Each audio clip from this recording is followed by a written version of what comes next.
Hike. Hello again, my fellow Bears fans. Your boy Roy from Chicago Football Talk, sharing my thoughts about the Bears' dominating victory over the Tennessee Titans. The offense started off slowly as I expected. I did not expect them to take this quantum leap and all of a sudden look extremely explosive and come out, on firing on all cylinders or look like the type of offense that Bears fans have impatiently wanted this offense to look like. It's still a first-year offense with a lot of growing pains, and more importantly so, with the first-year play caller at the top. When you have so many moving parts and then the play caller himself is new, it's going to be ugly for a little while. But fortunately, football is the ultimate team sport where you have defense and special teams and then the fans too. The crowd was in full force at Tennessee as it became like a home game, as players and coaches and everybody continue to say. Special teams got them going as Corey Wooten refused to be taken down on breaking tackles as he picked up a blocked punt and returned it for a touchdown.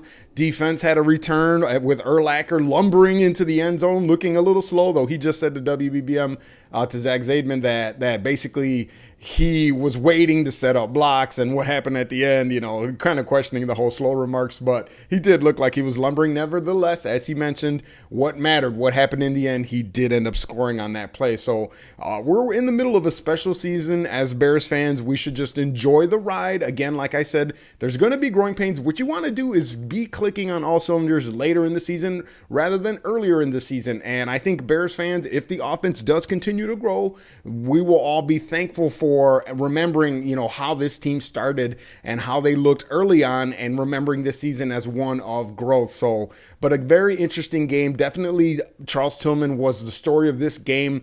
He's already gotten recognition finally last year in the Pro Bowl, definitely on his way to a Pro Bowl again this year. Probably Defensive Player of the Week. I don't see how he isn't. Urlacher just called him Defensive Player of the Year, hands down, questioning the award if he doesn't win it. And players like Hilgenberg, Thayer saying this guy deserves that you might even want to start talking about him in the Hall of Fame.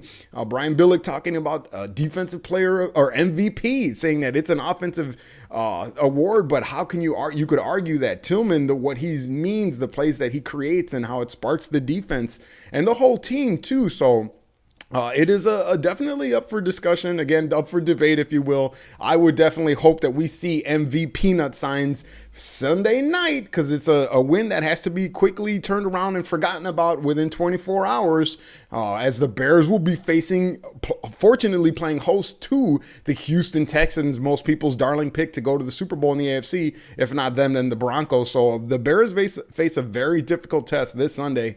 Enjoy the win now, but yes, again, a big test versus the Texans. We'll see if the Bears can continue to grow on offense, because they are going to need to. They're getting into the tougher part of their schedule. They finally finished the first half of the regular season as they finished 7-1.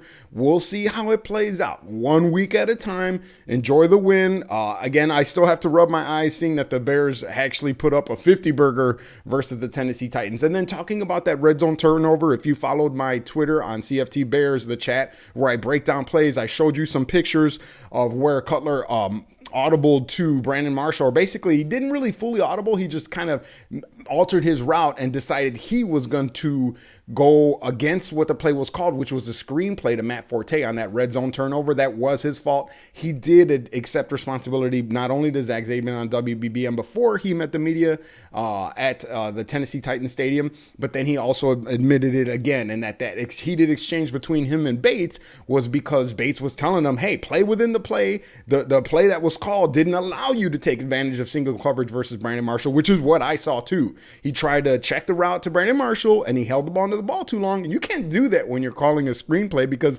the offensive line isn't expected to block. That's why it looked like the guys just came right through and ended up forcing that fumble. That is not on the offensive line. That's not on Mike Tyson, because people were crying, why are you going empty backfield? Because it's a screenplay, and Jay Cutler checked on it. So the devil's in the details. Before you get all meatballish, you want to just settle down. I know the game's emotional. We're all meatballs on Sundays, but don't judge until all the evidence is out there. Don't pass your final judgment is all I say, okay? The jury shouldn't be out until you've at least done your due diligence. So I hope you enjoyed my quick thoughts. The showdown is coming. Enjoy this game quickly, but the showdown that everybody has been waiting for is coming Sunday night at Soldier Field. It's going to be a phenomenal game, and everybody, you can feel the hype already.